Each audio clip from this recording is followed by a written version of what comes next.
back wins. Yeah, it was nice. I think when you play at home against Fleetwood, you're under pressure a little bit. Not under pressure, that's not what I'm saying. Everyone's expecting us to get a result, but we knew it was going to be a tough game. We knew how well they settled without the ball, and you saw that in the first half. And I think we got caught on one in the counter. But I was really impressed with the second half and how we dominated the game and how we stayed calm, but put chances on them. And then I think in the end the quality showed. All goals are disappointing to concede, but that's certainly up there, isn't it?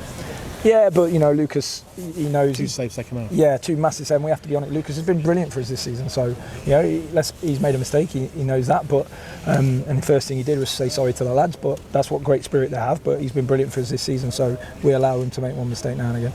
Can you pick the bones out of what happened with the sending off and obviously with the situation with Ben? It looked more like WWE to me with Ben, and I was surprised that could have easily been a red for me for Stockley. And then it appeared to us that there was a confusion about which player should have got the yellow for what happened.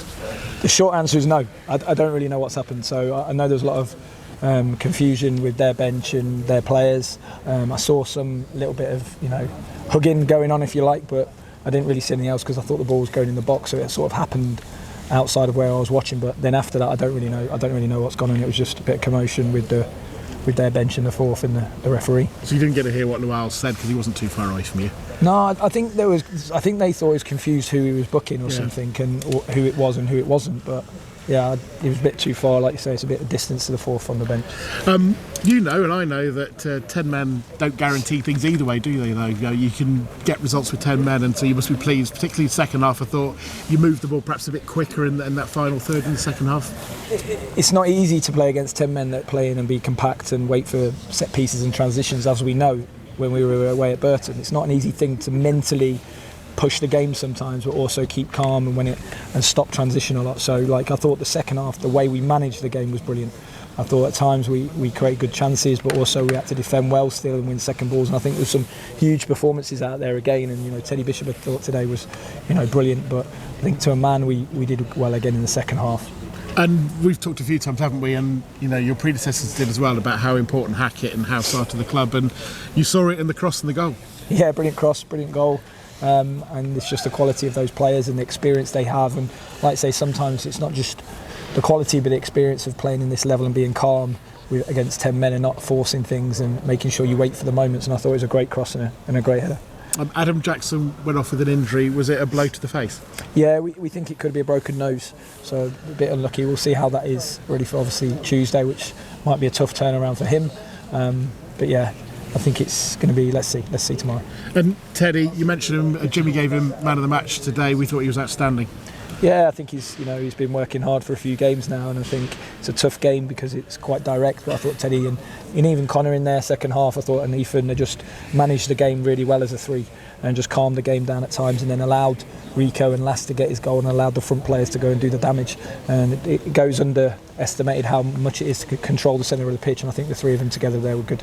And when we talked a couple of weeks ago about Teddy, and you said you wanted this and that more, are you seeing that from him? I think they're all doing well. I have to say they train well every day. They have great commitment. They have great desire to do well, and they're training well at the minute. And I think the group is in a really good place. I'm conscious that Lincoln fans maybe heard our chat before the game. So, two injuries that they aren't aware of that we've talked about. First of all, Ethan being out. Yeah, we'll see how that is. He's after Burton, he felt something in his knee, so we've sort of took him to a specialist to wash that out. That could be a few days. Whether or not he makes Tuesday, we're not sure. And same with Freddie, who's rolled his ankle a little bit, so he came in after training. Yeah, I mean, Freddie was, as you said beforehand, was supposed to start, so you must be really impressed with Ben, not just his performance, but to have lasted as long as he did. Yeah, it's really good, and Ben's obviously scored his goal today, and it's his first of the season, so that's good for him. But we still have to be careful. He's been a long time injury. He played probably more minutes on that pitch at Burton, which was not easy for him, and he's probably played some good minutes again today. So we just have to manage the long-term injury players back carefully. So we'll see how that is again for Tuesday. But one thing I thought today when we were 1-0 down, I thought the fans were amazing. You could really hear them pushing the team. I think I just want to say credit to the fans. And then I know the grassroots kids were in and everything. You could just hear them pushing the team, and I just think what a day to get a win. It's not easy again at 10 men, but I think the fans played a massive part in that today.